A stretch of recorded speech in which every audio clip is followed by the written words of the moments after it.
So welcome to Relentless Courage, and thanks for your patience. Today I have a very special guest. I have Jack Eason. He's written a new book called The Loneliness Solution, and I think there could not be a better time. It's so appropriate. And I know firsthand, Jack, that you did not start this book right when COVID hit. I mean, it takes a long time to write a book and publish it. So how appropriate, if you believe in coincidence, which I don't, but how interesting that it came out at this time. So I'm really interested to talk to you about this. And so Jack Eason has been the executive director of Crossover Cup's mission for 30 years. He also consults with a variety of nonprofit ministries, helping them develop successful approaches to fundraising and development. And he and his wife, Lynette, have been married for 23 years and have 2 children, and they live in Southern California. So I'm so excited to have you. Thank you so much, Jack. Hey, thanks for having me today. Glad to get connected with you. Thank you for the patience with our little tech issues. So you have this heart for what's going on with this generation, and I've heard you say this now, that you have this heart for what's going on with our generation, with loneliness. And there's a new study. I know there's a big study that came out of London saying it's the loneliest generation ever. So tell me, what inspired you to write this book? What are you thinking about this generation? Why do you have a heart for this? Yeah, thanks. You know, and you're right, by the way, I did not write this knowing that there was going to be a pandemic. I actually turned in the manuscript in December of last year. And several people have said, man, you're really smart. I'm like, no, I had no idea. I had no idea. But my heart really was to see, especially Gen Z and millennials, but every age group, all of us, connected in community, because I think we are better together. I do think we're stronger together. And so when I pitched this idea to the publisher, they said, hey, we like that, but we've got a question for you. And I said, okay, what's that? And they said, are we even together? Are we even together? And if we're not together, what's preventing us from being together? And when I started doing research, Tana, I was like, wow, okay, I'm discovering that we are, it looks like we're together. We are connected. Of course, technology and social media, it looks like we're connected. But we're really not. We're lonely people. I mean, I even go to coffee shops and I'll see a crowd of people sitting together. They're not talking to each other. They're in their own worlds. So I think if we learn how to connect, maybe afresh and anew, we'll find a new sense of community that can really make us stronger and better and grow as a person. I think that's amazing. Just throwing a side note, coincidentally, I have a new book coming out this January called The Relentless Courage of the Scared Child. It's a memoir, but it's about overcoming anxiety, trauma, and grief and depression. And like you, I did not write it thinking that there was going to be a pandemic and all these people going through anxiety, trauma, grief, and depression. So I think, you know, like I said, if you believe in coincidence, that's one thing. I don't. I think it's sort of divine intervention. So I thought it was really interesting how that happened. And I applaud you for that. So I think right now, I think you're right. This generation is suffering. I know in our house, we've got 3 teenagers and pandemonium. I mean, it was it was crazy. And it's a challenge, especially during a pandemic. You know, we already have a challenge trying to tell teenagers to stay off their phones, to stay off their devices, to not play so many video games, to start socializing. Because it's a problem seeing teenagers socialize. Like they're starting to have issues with that. But now you have a pandemic, and what are you going to tell them? Like it's challenging, right? So what do you say to that? Well, you're right. It is. I have my daughter's 21. My son is 19. He went to college his freshman year last year, and of course was interrupted with the COVID virus. Got home, and the fall rolled around, and they said, "Oh, we've got things figured out. Come back to campus. Come back to school." He was there 2 weeks. Now he's back home again. So it's interesting. That age group, perhaps like no other age group or generation in history, is facing some pretty crazy things with the coronavirus. Yeah. And you know what we discovered in our house was some simple things like for the first time, and I'm ashamed to admit this, but for the first time in a long, long time, largely in part due to COVID, we actually ate a meal together around the table. Yeah. And the first couple of times that happened, where we found ourselves sitting around the dinner table because no restaurants were open because of the shutdown, it took a little while relearning how to communicate, because like you said, we brought our cell phones to the table, and finally my wife says, okay, cell phones, put them away. And we actually had to learn to have communication again. And I think, you know, I love technology. We're connected because of technology right now. I love it. But I think in some respects, technology has taught, this is a generation who has not grown up without the internet. They've Right. not grown up without technology, without eye gadgets. And so we haven't done a real good job. I haven't done a great job, maybe as a parent, at teaching my kids about old school communication and connectivity. So we've got to start there. And I think, too, even with social media, I was telling my son this the other day. I said, you can, in a sense, your generation has redefined incorrectly, I would say, friendship, Yeah. because you can add or subtract friends at will with a mouse click. Isn't that you know, interesting? That's a really interesting point. yeah.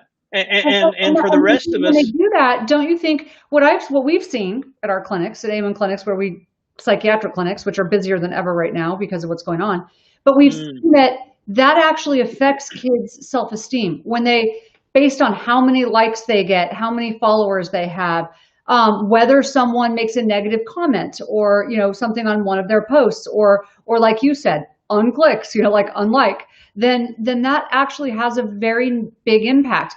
It's so interesting to see that someone you don't even know can affect your self-esteem. that's right. It is a different world for them. And, we've got to teach them a new way to reconnect.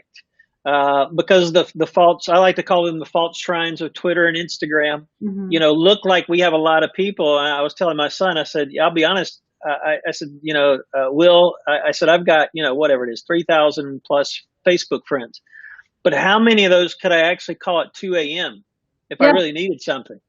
And I said, that's how you really define friendship. So I think we've got to really get back to redefining some of these words. And friendship is one of those, and connectivity is another one of those. If we're going to turn the generation that's out there, and it is 18 to 24-year-olds, at least statistics say, and research says is the loneliest generation on the planet. But I see adults my age. I see the older folks who are the second most lonely people, those maybe who have been married and have lost a spouse of 40, 50 years, and now they find themselves alone. So loneliness doesn't discriminate. It knows no age boundaries. All of us have been affected in some way by being lonely. I want to just acknowledge that we have amazing, there's a lot of engagement right now and some great comments. And so if you'd like to afterwards take a look at some of these comments, they're really great. So, and I'll go through some of those in a second, but yeah, someone is saying one good thing about the masks is it forces eye contact. That's interesting. Yeah, I mean, for me, it's hard because I like to read people's faces, but I agree. You have no choice but to look at their eyes. I mean, that is an interesting point. I think this generation has a harder time with that, which is another interesting point. But one thing I wanted to talk to you about, because we've sort of been demonizing technology and social media and just technology in general for the last couple of years because it has really driven this wedge between people. But I will say one thing, with something like a pandemic where people live alone and they're completely isolated, and I know I've got a mother who's in that danger zone, and Daniel's parents both had coronavirus and couldn't see anyone. There is something to be said. I mean, it can be used. It's a tool. It's not good or bad. It's just a tool. It's how you use it.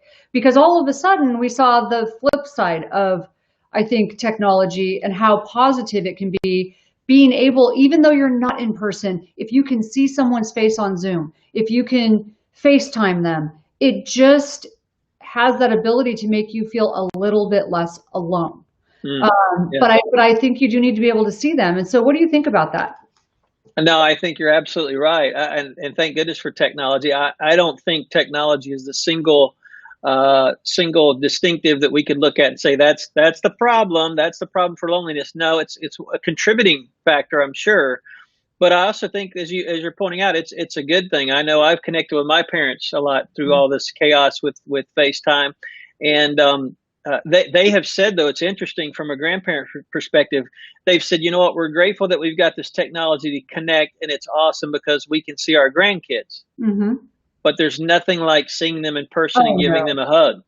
Right. So community has somewhat been replaced, and this is before the virus. I saw somebody commenting about, was loneliness an issue before COVID and coronavirus? Yeah, absolutely. Loneliness was an epidemic long before COVID-19 came on the scenes. That article from that, I think it came out in London, that said it was the loneliest generation.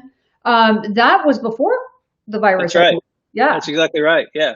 So Yeah. this is an issue that's been around for a long, long time, not because of COVID-19, but I do think technology is a part of it. I think another part of it, and we're seeing this in our world right now, which really troubles me and really burdens me for my kids and your kids and other teenagers and the next generation. You look at some of the divisiveness that's happening in our world and Yeah. all the chaos and lack of communication. I think perhaps the reason that has contributed to loneliness in our attempt to give people validity. We have created all these subgroups, subcultures, Mhm. compartmentalized everybody, given them a name so that they can be distinct. And what we've actually done is we have separated everyone. Oh, We interesting. have pointed out all of our differences instead of our similarities. And so Oh, now that's a fascinating. lot of us are lonely because we feel like, well, who can I connect with? Because all these people are not like me. Well, they are like you. They have the same heart, the same emotions, the same brain, the same. We're all created the same way. So as I've talked to teenagers, especially, that's kind of been something that continues to come up time and time again. So we just have a couple of comments here. We have someone saying we need to be comfortable being alone and not feel lonely. That's an important point. Mm, That's sort of the next level of being able to do that and be alone and not be lonely. That's when you're really, I mean, in my mind, that's when you're connected to another source. You're able to, meditate and pray and not feel lonely. I'm an yeah, introvert. I tend yeah. to like to be alone sometimes, but not all the time. But that's, what do you say to that? That's a great point. I mean, Sandra, you're making a great point, and they are different. Being alone and being lonely are different. Most people would say I'm an extrovert, and I am, though sometimes I feel like an introvert because I get overloaded with people, and I'm just like, leave me alone. Exhausted. Yeah. I want to be by myself. I want to be alone, and that's good. We need to retreat and be alone, and that's healthy. And it is a healthy thing. But loneliness is different. I mean, you can be alone and be lonely. You can be in a crowd of people and be Yeah. lonely. It's this overwhelming feeling that you're not connecting. I had a teenager describe it to me last week, and she said, I feel like it's as if I'm in a box and I can't get out. Yeah. Somebody else described it. It's like I'm in the deep end of the swimming pool and I'm drowning. I can't get out. I feel lost, and disconnected. And so you can be in a room full of people and feel lonely. So Sandra's exactly right. Those are two totally separate things. One thing that someone told me one time, and I thought this was super interesting, and it really crystallized this concept for me.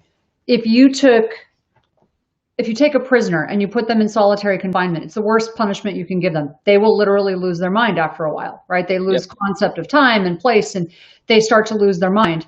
It's the fastest way to make a prisoner go crazy. If you took a monk and did the same thing, and you put him in a cell by himself and isolated him, to him, that's a gift. So that's really interesting, I think. Mm. It's really about what's going on in our heads. So, I mean, we are social beings. Human beings are created to be social. But at the same time, we can master our mindset, right? Um, Yep.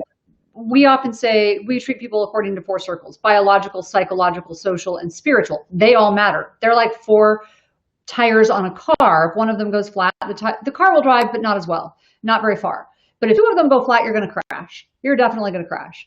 So if your spiritual circle and your social circle are out of balance with the rest of it, we all focus in the medical community on biology and even psychology, but social and spiritual are equally important. And where we work, we really focus on that. We know that that's hugely important.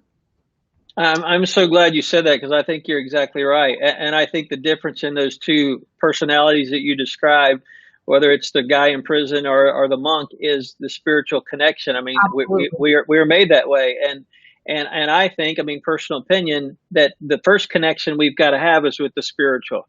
Absolutely. And after that, we still may be lonely. That's just the way it is sometimes. But then we can find some physical people, human beings, connectivity, community to keep us from being lonely. But there are people that I know who have, to your point, they seemingly have a ton of friends, but because they're not connected to what I would call a higher power, God, I would say Jesus personally, they're still lonely. they're still lonely. So I think you're right. I think the spiritual is a huge component, and we tend to block that out. I've asked a lot of folks that I've been interviewing before writing this book about loneliness, why is it that, my mom and dad's generation and before them, they would often talk about spiritual things when it comes to connectivity, but not so much this generation, Gen Z, millennials. That's not their go-to. They don't even think about that for some reason. So I ask a lot of Gen Z, millennial age folks, why is that? Why does that not even show up on your radar? And it was interesting. Some of the answers, some of it was, we don't even go there because that was not even spoken of in our household, the spiritual aspect. So that tells me, okay, then the breakdown of the family could be contributing to this loneliness issue. Those that had been plugged into a faith community to find that kind of community that we're talking about, many of them said, been there, done that. So they tried it. So they didn't find the kind of community that they wanted, which my answer to that, one of my friends in particular, I said, have you ever been to a restaurant and gotten bad service or bad food? And he said, well, of course. I said, well, did you quit going out to eat? And he's like, well, no, obviously not. I said, well, friendship, building community and friendship's the same way. If you really, really want it and you're made for it, so to your point, you're made for it, you're going to desire it, then you're going to keep trying over and over again till you find the kind of community that you can blossom in and grow in. That's just the way we're wired. Yeah, I love that. Dorothy Betters is saying, solitude is amazing when you have inner depth and great passion for life and learning. And I agree with that. Yeah, wow, great word. It's interesting. I want to be really respectful because we have, at our clinics, we see people from 117 countries and not everyone has the same belief system. So I want to be respectful, whether you are Jewish, Muslim, Christian, agnostic, whatever it is you are, I want to be respectful. But I do want to say this. Studies have shown that purposeful people live 11 years longer. So it's really interesting to figure out what that purpose is. We talk a lot about turning your pain into purpose, not focusing so much on yourself, but when you can turn that and help other people and connect to some sort of spiritual connection, it's really helpful. Now, for me personally, when I think of myself as, I have a lot of connection. And it's still, when quarantine hit and I was disconnected from my community at church, that really affected me. So I have a ton of connection. There's a ton of people in my house. I have no lack of people around me, but people are contagious too. So being connected, not just to your spiritual, but to something, for me, that helps me focus when I'm around a group of people that are focused on something bigger than themselves. I stop focusing on all of my, I hate to use the word selfish, but it is selfish. It's self-absorbed when you're just focused on what's going on with you. Yes, no, you're exactly right. And it's important to get back to at some point when we can. And that's what Zoom's been good for. Yeah, I think you're exactly right. And when we get out of our own, my mom and dad used to call it a pity party. Yes. And when we get out of that and maybe put our eyes and our attention somewhere else. And that's why a lot of the things that I'm seeing as solutions to loneliness, spirituality obviously is a part of it. We've talked about that. The other thing is volunteerism. Go find somebody else who's not doing as well as you and help them out. Get plugged in. Habitat for Humanity or a homeless shelter or a soup kitchen, something in your community. It's interesting how when you do that, the loneliness goes away. Yeah. And I don't know what you've seen in your work, but one of the things that I seem to discover the more and more I do research is loneliness. It's not exclusively a North American, idea or issue, but it seems to be a mostly Western situation of people being lonely. Europe, America, Canada, because people in the third world countries, for example, countries in Africa, the Dominican Republic, Haiti, they're not lonely a lot. You know why? Because if they don't work together and find community, they die. They die of hunger. They die of starvation. So I think we could learn a lot from some of our third world friends at seeing how they connect in community and work together, and beyond their differences, they put their differences aside so that they can survive, really is what it amounts to. We have an interesting, this is Rosalind. She said, what if you're alone and handicapped? And that's hard. I'm a nurse.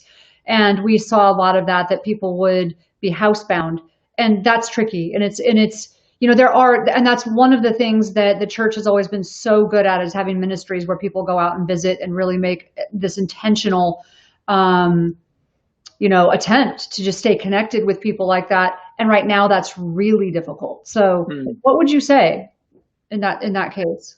Yeah, Rosalind, that is difficult. I hope you're plugged into a community that cares about you and that can take care of you. And you're not alone. I don't know if that Mhm. helps encourage you that you're not alone in feeling that way.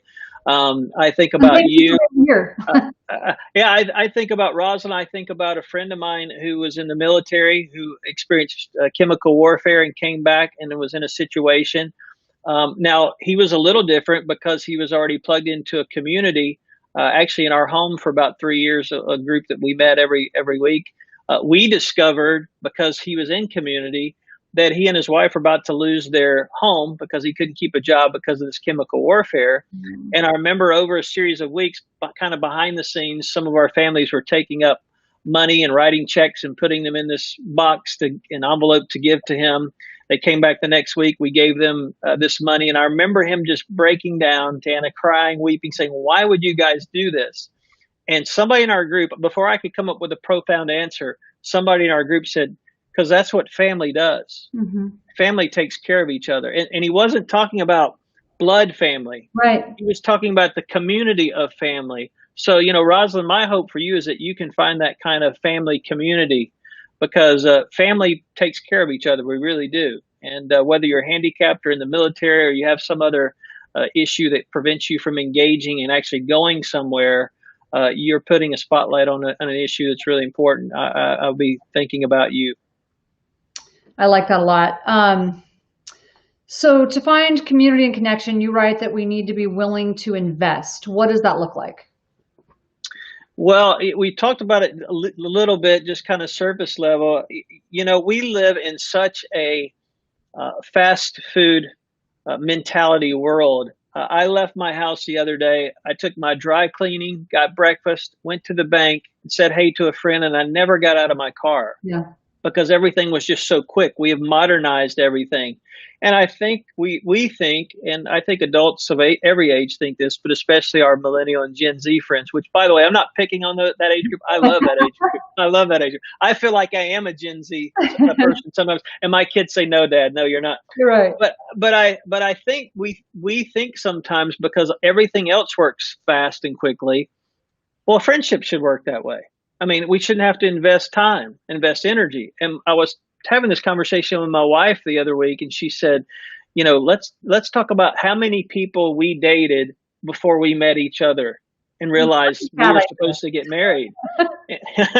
And we didn't get into all the nitty gritty, but Uh, we talked about it and we realized, you know what? We've been married now almost 24, 25 years, but we neither one of us married the first person that we met. Now that happens for some high school sweethearts, but the point is you've got to be willing to invest, and yeah. it takes time. It takes time. Another friend of mine says you spell love Time. And if you really want to invest in the friendship and really be in a great community, to get that kind of friend, you have to be that kind of friend. And that's where it really gets hard, but that's the investment part that you're talking about. And don't you think that requires a little bit of vulnerability? Oh, absolutely. And that's Absolutely. scary. Vulnerability, accountability, Yeah. um, which are not great words that we like in our culture, right? Because it means being transparent with people, which that's a big word we like to hear in our culture right now. But yeah, it requires all those things, which is difficult. Yeah. But it's worth it. I mean, it's worth it. You and I know once you find that kind of community and you start seeing how there are benefits of community, by the way. And we're talking about some of those: doing life together, having family, people doing things for you, the spiritual part, praying for you. There's tons of benefits if you'll just push through to be on the receiving end of those. We have a lot of spiritual people on here today. I'm reading some of these and I'm actually really surprised and impressed that there are so many people who have that mindset that Mm, being connected spiritually and serving others, I've been seeing that a lot, is a big key to not feeling lonely. And that makes me happy to see that. So, and someone, let's see, the Sandra again said, building a strong foundation for life takes time. Agree. So that's really great comments. So yeah, that's we'll, awesome. we'll try to answer more of these later, but most of them are not actually questions. They're how people are responding, I think, to the situation at hand, to what's going on in our society. And I think it's been fantastic. So So what would be your number one tip if you had to give someone a tip about if they're isolated and lonely right now, what would be your first tip that they can do today? Well, I think, isolation can be good. I saw somebody comment about what about toxic people? You don't want to let those kind of people in your life. You're right. No, you have to use discernment and really think about who you're engaging with in community. And that's part of that process of investing is you find out, just like you do in dating or before you get married, you find out, I don't like that about that person. Or no, I really love that. So it takes some investing. I think the other thing that it takes, at least for me personally, Tana, is being observant. Yeah. I mean, so often I'm in my own world. I'm thinking about my own stuff, my own junk, and there's opportunities all around me if I would just open my eyes. And I would say that again to the church world. There's a lot of times we miss opportunities, like for Sandra, who was handicapped a moment ago. Churches miss those opportunities that we have. So we've got to open our eyes and see the opportunities that are around us every day. I'll just throw out one example. We had an elderly lady in our neighborhood. I didn't know who she was, but we had a storm come through, I guess 2 or 3 weeks ago. 2 huge trees fell down in her yard. Mm-hmm. And this is a good use of social media through our neighborhood Facebook page. Somebody said, hey, this lady down the road, it's probably going to cost her several $1,000s to have a company come cut up those trees and get it cleaned up. Anybody want to grab a chainsaw and go down? And the next thing we knew, there's 20 guys who did not even know each other in this lady's front yard cutting up this tree. And we built community. At the end, people were like, hey, you want to go grab coffee? Let's get to know each other. So, spiritual things are good, but you don't have to be connected necessarily by that. I mean, some people are connected around sports, or if you have a love for music, or if you like to play chess or bridge. There are a lot of things that you can Google online and find a group in your neighborhood that's meeting about something. And I guarantee you there'll be something that you go, oh, I like to do that. And then be vulnerable and go get plugged into that group. And you might discover some friends you never knew you had. Oh, I agree. And I like one thing you said about it's not just about connecting with anybody. You have to be careful of toxic people. And like I said, I wrote this book that's coming out in January, and it's about, growing up in a very chaotic environment when I was young with a lot of addiction, a lot of mental illness. And there are now, fast forward, I've got a lot of family members coming to me for help. And several of them, I have actually been able to help. There's a couple that I'm just going to be honest. We have to know when to draw boundaries because not for ourselves and our own sanity, but for the protection of our families, you need to know when to say no. And the way I think of it is some people you need to love from a distance, pray for them frequently, love them from a distance, do what you can, if it means sending something, if it means whatever it means, but there are times it's okay to say no. And my analogy for that is if you're an alcoholic, if you're a recovering alcoholic, you don't go hang out in a bar, not if you want to be sober. So if you're trying to have calm and peace and sanity in your life, and you know that there are people who just can't respect those boundaries, who just can't pull it together, they're just too far out there, find other ways to help them. I actually like that a lot. So I appreciate that. And let's see, this one says, I'm from New Zealand. My assistant is from New Zealand. I'm from New Zealand. Wow. Let's see, what does it say? I'm from New Zealand. I just started life in a new town. This is a timely message for me. I'm so glad to have you on here, Sandra. So I love this. So we can find your book where, Jack?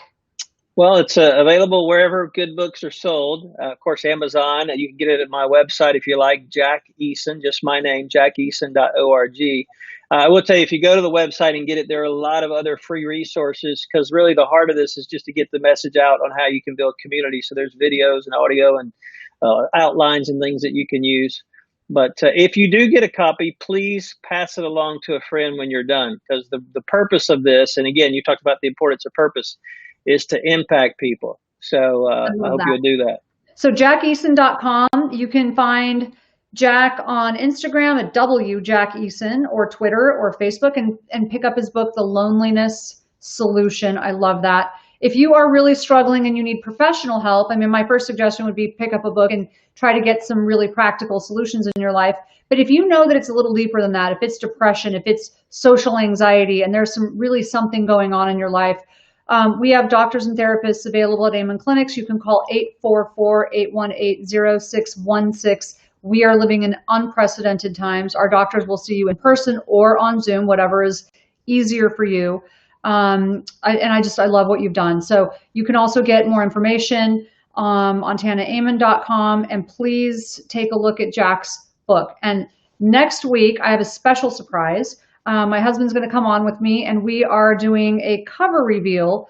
It's been a long time, and Jack, you can appreciate this. When you write a book, it's like birthing a child. Yes, it is. It's like you're going through the pregnancy, and then you have the labor pains of birthing this book, and then you have to promote this book. And so I'm super excited. We are doing the cover reveal next week on the show. My husband will be joining me, so I hope to see you guys there. Thank you so much, Jack. I really appreciate it. Hey, thank you for having me, Tana. Thanks everyone for joining us in today. It's been fantastic. Bless you.